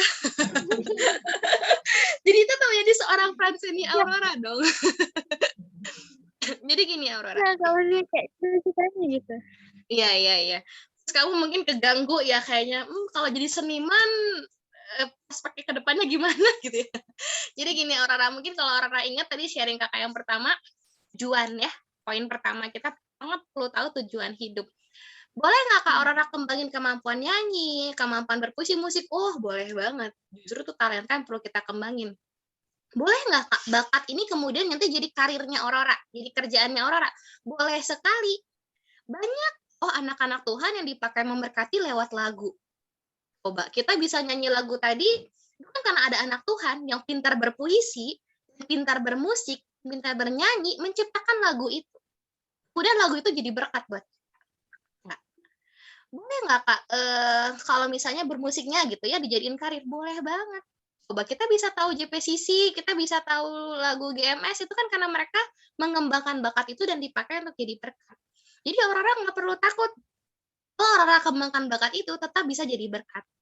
Nah, tapi apakah ke depan itu akan jadi karir Aurora atau tidak? Nanti kan dalam perjalanan hidup Aurora akan temukan Tuhan panggil Aurora spesifiknya lebih jelasnya di area apa ya? Tadi yang tadi Kakak Pandu untuk kamu bisa nanti, mungkin sekarang belum kelihatan Aurora. Nanti ke depan kamu akan menemui hal-hal dalam hidup yang membuat kamu tuh merasa gelisah, merasa terpanggil dan terbeban. Aurora pengen bantuin di area sini. Aurora pengen berkontribusi di Aurora sini dalam dunia ini. Boleh banget. Nanti dalam hidup kamu akan temukan panggilan itu. Tapi Kak, kalau panggilannya dalam musik juga boleh nggak? Boleh, bisa jadi gitu. Kan ada banyak anak-anak Tuhan yang juga akhirnya dipanggil untuk menjadi berkat di dunia musik. Dipanggil untuk jadi berkat lewat buku. Lewat buku kita belajar gitu ya. Itu kan juga jadi berkat. Jadi orang-orang nggak perlu takut nanti ke depan jadi apa, kamu akan tetap jadi anak Tuhan yang bisa jadi berkat. Selama kamu kembangkan potensi kamu, selama kamu peka dengan suara Tuhan, Tuhan panggil Aurora untuk kerjakan hal apa nanti. Gitu. Oke Kak, makasih Kak. Sama-sama. Jangan dikubur ya, karena ragu ke depan jadi apa. Iya. Iya Kak. Oke, mungkin yang terakhir masih ada satu orang lagi.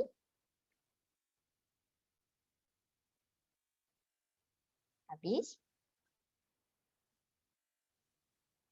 Oke, baik Robi. Halo Kak, saya mau bertanya Kak. Ini kan terkadang kita ada ngerasain yang namanya saat melakukan sesuatu, kita takut untuk melakukan sesuatu itu karena kita takut gagal, kita takut melakukan kesalahan. Saya mau tanya Kak, solusinya gimana? Soalnya kan contoh saya ambil diri saya sendiri ya. Saya dari kecil itu melakukan sesuatu hal, terkadang kita sudah melakukan terbaik, cuma karena orang lihat itu tidak baik, jadi itu salah tuh, jangan lakukan itu, jangan lakukan ini, jangan lakukan ini. Nanti kayak gini kan. Jadi terkadang ada mindset yang aku melakukan ini nih, cuma nanti orang ini bilang salah lagi, takut orang bilang nanti salah gini. Nanti dibilang kita nggak melakukan yang terbaik segala macam. Kadang kan ada muncul rasa itu karena pendidikan dari kecil itu, jika seseorang melakukan kesalahan pasti selalu dimarahi, selalu diapakan, selalu dijudge. Padahal belum tentu orang itu dia sengaja melakukan kesalahan itu loh. Padahal kemungkinan dia udah melakukan yang terbaik di situ. Jadi solusinya gimana menghilangkan rasa cemasnya itu? Soalnya kan saya kadang membaca buku kan, jangan takut gagal, kita harus belajar dari kegagalan, karena dari kegagalan itu kita bisa berkembang lebih baik lagi kan. Cuma karena dari kecil kita sudah macam dididik, jika melakukan kesalahan pasti selalu dimarahi, dijudge segala macam.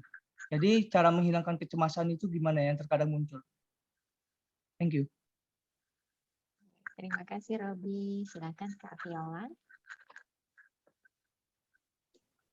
Sedikit berbagi mungkin Robi ya. Itu yang kamu ceritain itu mamanya kakak.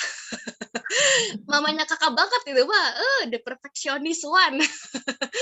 Kayaknya kalau kita lagi mau ngebantu nyuci piring masih kotor.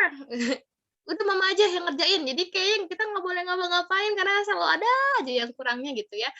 Kemudian kita mau ngebantuin apa nyetrika, udah nggak usah, nggak rapi, soalnya udah mama aja, udah nggak usah ikut, nggak apa-apa. Nggak apa-apa, memang katanya nggak apa-apa, tapi kan kita jadi ngerasa kayak, kok salah lagi ya, aku nggak bisa ya. Itu pernah sekali Robi terjadi di kakak dan sangat mempengaruhi sampai kebetul kata kamu, jadinya bawaannya takut salah. Jadinya jadi keikutan perfeksionis. Jadi kalau ngerjain apa harus bener banget baru berani dikumpulin tugasnya gitu ya. Atau kalau ngerjain tugas tuh jadinya lama. Nah, dipikir dulu ini udah bener atau belum, udah bisa aku kumpulin atau belum gitu.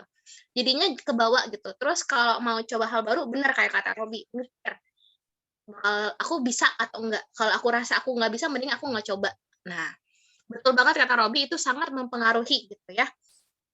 Nah, yang kedua hal, kalau buat kakak pribadi, dua hal yang kakak lakukan. Yang pertama adalah putus rantai. Ibarat kata gini, kita perlu cek apakah kelakuan orang kita itu sempat membuat kita kecewa, sempat membuat kita menjadi sakit hati, sempat membuat kita jadi luka batin, jadi kepahitan. Aku diperlakuinnya gini kali, Mak, gitu kan. Kita perlu cek, kalau misalnya ternyata kita kecewa, ternyata kita marah dengan perlakuan orang tua kita seperti itu, maka kita perlu putuskan rantai. Kita perlu ambil keputusan, aku mau maafin mamaku. Kita perlu ambil keputusan, aku mau maafin mamaku. Mamaku mungkin tidak sepenuhnya tahu bahwa apa yang dia lakukan itu melukai hatiku. Tapi aku mau belajar sekarang, aku mau ampuni mamaku. Kenapa penting banget untuk kita lepas pengampunan, untuk kita putus rantai? Karena kan itu ketakutannya terus membayangi ya. Rasa takut untuk bikin kesalahan, rasa takut mencoba itu kan bayang karena marahan mama itu. Karena dimarahin terus kan. Jadi keputusan pertama yang waktu itu kakak ambil adalah, udah gede juga sih waktu itu ngambilnya karena ikut KKR juga, aku mau maafin mamaku. Gitu. Nah, keputusan kedua yang kakak ambil yang adalah menyadari bahwa no one is perfect. Terdengar klise, tapi itu ngefek banget Robi. Jadi gini, waktu kita ngerasa kita takut salah, kita takut gagal, ketika kita tahu bahwa tidak ada orang yang sempurna, kita akan berpikir, ada nggak sih orang di dunia ini yang nggak pernah gagal? Coba kakak tanya. Ada nggak orang di dunia ini yang nggak pernah salah? Ada nggak orang di dunia ini yang nggak pernah jatuh? Nggak ada.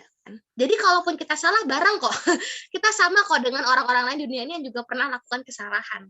Tapi yang membedakan adalah, kalau kata Alkitab, orang benar itu jatuh 7 kali, dia bangkit 8 kali. Artinya apa? Boleh loh kita salah, boleh kita jatuh. Tapi nggak berhenti di sana. Kata Robi tadi, belajar dari salah, coba lagi. Contoh kita mau coba hal baru, tapi kita ragu. Cocok nggak ya aku tuh ngegambar? Gitu. Cocok nggak ya aku tuh nyanyi? Terus kita cobain. Akhirnya kita dapat feedback, lu mending gak usah nyanyi deh. Mending lu gak usah nyanyi deh, kalau nggak jendela bubar gitu ya. Oh, ternyata aku nggak cocok nyanyi nih. Salah nih langkah nyanyi. Ya udah nggak apa-apa. Oh, aku salah. Oh, aku nggak cocok nyanyi. Ya udah gitu ya. Akhirnya kan kalau kita paling enggak, kalau kita coba, takut. Nggak dicoba, kita nggak pernah tahu. Tapi kalau kita coba, kan akhirnya kita tahu. Kita cocok atau enggak. Akhirnya kita tahu kita potensi atau enggak di bidang itu gitu. Jadi daripada kita takut dan kita berhenti dan ternyata nggak maju, mending coba aja.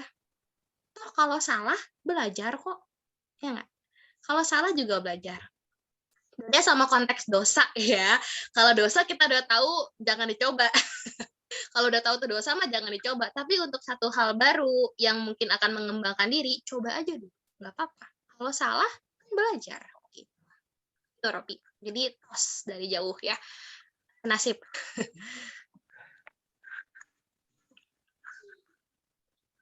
Oh, sama kayak Aurora tuh. Apa yang mau kita lakukan jadi takut salah lagi. Baik, terima kasih Kak Viola.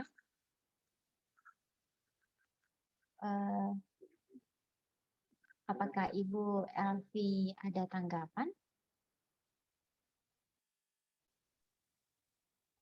Tanggapan yang positif sekali buat kehadiran Kak Viola buat kami hari ini ya.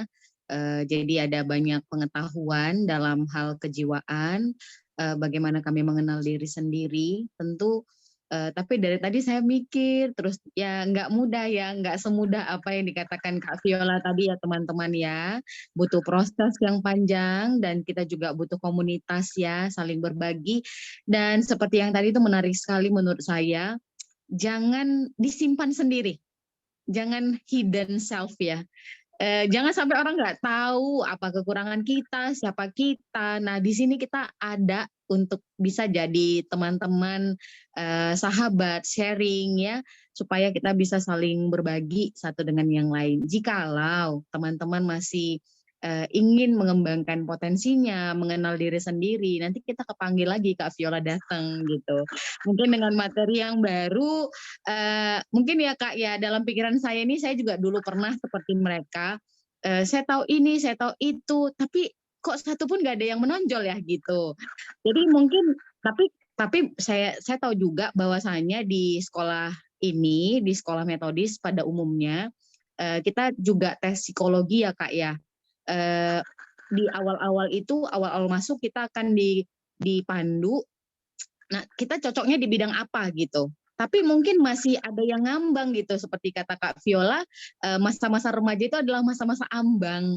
Jadi memang tetap aja dikasih tahu, tetap aja nggak tahu gitu. Nah, mungkin dari saya sebagai orang yang membidangi teologi, Tuhanlah yang menjadi desainer terbaik kita itu, teman kita yang terbaik itu. Jadi apa yang dibilang Kak Viola itu dapat membantu kita, tapi tangan Tuhan itu yang akan menyentuh kita untuk menjadi yang terbaik. Itu saja dari saya, Kak Diana. Terima kasih, Elvi. Apakah Kak Viola, apakah masih mau menjawab Franseni? Ada raise hand? Boleh mungkin ya, akhir kali ya Kak ya? Oke, Boleh. ya Franseni. Langsung aja Franseni. Aurora. Oke, Ci. Jadi Kak, mau nanya, kalau anak remaja itu pantas nggak sih kayak terlalu pengen tahu gitu, kayak pengen tahu tentang suatu hal gitu. Kayak misalnya itu, karena kan ada tuh anak-anak zaman sekarang tuh kan zaman now kan. Jadi ada yang tahu ini kita nggak tahu gitu. Jadi kita pengen tahu dibilang kepo gitu. Jadi, pantas nggak sih kalau misalnya kayak pengen tahu tentang suatu hal gitu. Cuman kalau kita juga pengen tahu misalnya nanya gitu, misalnya Aurora sama teman Aurora, nanya kayak apa yang mereka omongin gitu.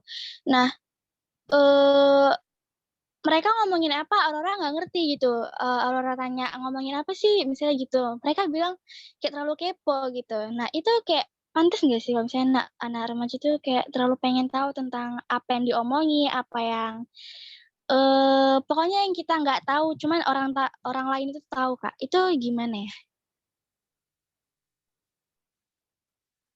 Makasih Aurora. Mungkin bukan pertanyaan pantas atau enggak itu, Kakak bilang gini, memang kecenderungannya zaman now, kayak kata Aurora tadi ya, zaman now itu lagi FOMO. Tahu nggak FOMO, Aurora? Fear of missing out. Takut banget ketinggalan info, takut banget jadi kudet gitu ya, takut banget jadi nggak update. Nah, itu kecenderungan trennya sekarang memang Aurora. Nah, cuman kan pertanyaannya adalah apakah tren itu perlu kita ikuti? Memangnya kenapa kalau kita nggak tahu gitu ya? Misal, teman-teman Aurora tadi lagi ngobrol, terus Aurora tanya, "Ngobrolin apa sih?" Kalau dia terbuka dan dia mau, "Iya nih kita lagi ngebahas BTS mau konser apa," gitu ya. "Ini nih lihat nih di McD lagi ada promo apa." Ya itu kan hal-hal yang mereka akhirnya mau bagikan. Tapi untuk hal-hal yang mereka bilang, "Iya apa sih kepo, udah deh nggak usah ditanya." Berarti itu kan apa ya, kalau kita bilang itu haknya mereka untuk tidak mau membagikan informasi itu gitu. Jadi kalau kita tanya pantas atau enggak Kak kepo, untuk beberapa hal boleh-boleh aja loh. Ingin tahuan itu akhirnya mendatangkan pengetahuan. Karena kita kepo akhirnya kita jadi tahu. Tapi kadang-kadang kebanyakan tahu juga kita jadi bingung faedahnya apa kalau saya tahu itu. Cuma buat tahu doang gitu ya. Nah, jadi mungkin saya nggak Kak kepo, boleh-boleh aja.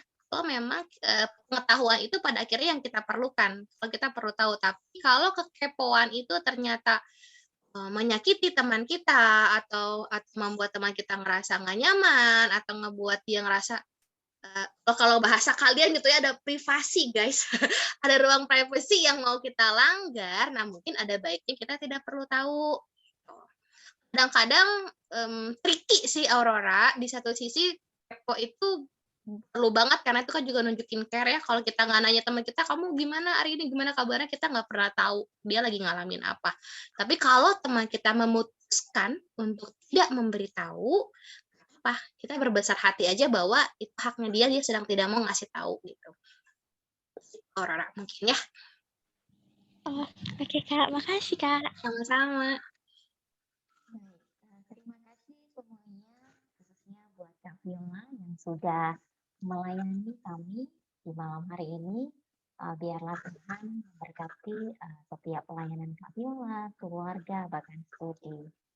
Kiranya materi malam hari ini dapat menolong kita semua ya untuk dapat mengenali diri, bahkan kita bisa mengembangkan diri. Baik. Baik, Kak Viola, tutup kita di dalam doa. Boleh, nanti setelah Kak Viola berdoa, kita akan berdoa-doa Bapak kami. Kemudian Bapak terima kasih. Dan terakhir nanti kita akan open kamera semua, kita akan foto bersama. Dan setelah doa Bapak kami, kita akan bagikan link absensi. Nah, di dalam link absensi bagi teman-teman yang mau mungkin punya pertanyaan lain, boleh dikirim di dalam Google Form yang sudah kita kirimkan di dalam kolom chat nanti. Baik, silakan Kak Viola. Kita berdoa ya. Bapak, kami bersyukur buat malam hari ini. Terima kasih Tuhan untuk waktu yang baik Tuhan berikan bagi kami, sekalipun kami jauh, tidak dalam satu tempat yang sama, tapi kami bersyukur Bapak karena kasih Tuhan yang menyatukan kami. Kami mau berdoa buat teman-teman di Tanjung Morawa, Tuhan, Engkau yang paling tahu anak-anak ini, mereka adalah anak-anak kesayangan Tuhan, mereka diciptakan seturut dengan kehendak Tuhan, bahwa Tuhan yang menginginkan mereka untuk ada dalam dunia ini. Kami berdoa, Tuhan yang memberkati mereka, Tuhan yang terus menuntun hidup mereka. Di tengah perjalanan, kalau ada mereka yang tidak tahu, Tuhan, ketika mereka bertanya-tanya tentang hidup, ketika mereka bertanya-tanya tentang diri, Tuhan, kami berdoa, Engkau saja Allah, pemilik kehidupan, desainer kami, pencipta kami, Engkau yang memperkatakan keinginan hatimu kepada kami. Buat anak-anak ini mengerti, izinkan mereka untuk menjadi peka, untuk mendengar suara Tuhan. Kami juga berdoa, di tengah perjalanan kehidupan mereka, mereka merasa lelah Tuhan, mereka merasa bingung, merasa tidak ada yang mengerti, merasa tidak ada yang memahami mereka. Kami berdoa, biarlah kasih Tuhan yang memeluk mereka erat, biarlah suara Tuhan yang membisikkan ke dalam hati mereka, betapa Engkau mengasihi mereka, betapa Engkau peduli kepada mereka, dan betapa Engkau menganggap mereka berharga. Terima kasih banyak ya Bapak, bersyukur untuk setiap kakak-kakak pembina yang ada di sana. Kami berdoa, memperkatakan berkat, Tuhan memberkati setiap pembina di sana, memberikan hikmat, kebijaksanaan, dan juga kasih dalam membina adik-adik di Tanjung Morawa. Terima kasih untuk malam hari ini Tuhan. Walaupun perjalanannya ini akan susah, tapi kami berdoa kekuatan dari Tuhan itu yang memampukan kami. Dalam nama Kristus Yesus yang sudah mengajarkan kami berdoa. Bapa kami yang di sorga, dikuduskanlah namamu, datanglah kerajaanmu, jadilah kehendakmu di bumi seperti di sorga.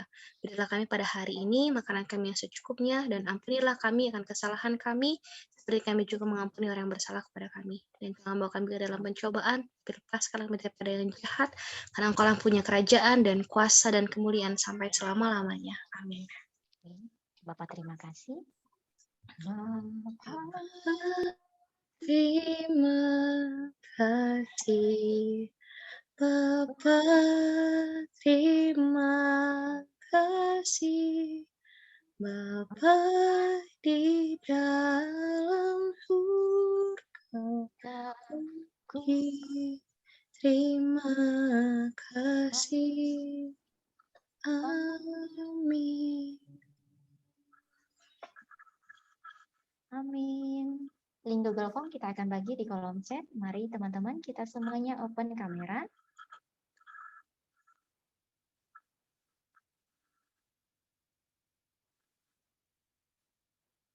Kita mulai dari slide pertama.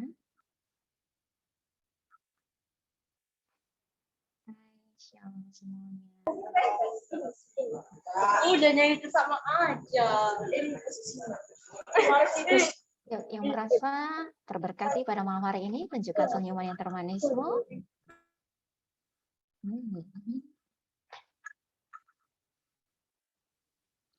Oke, baik. Slide yang kedua.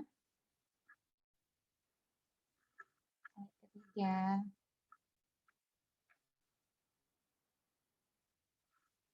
Slide keempat.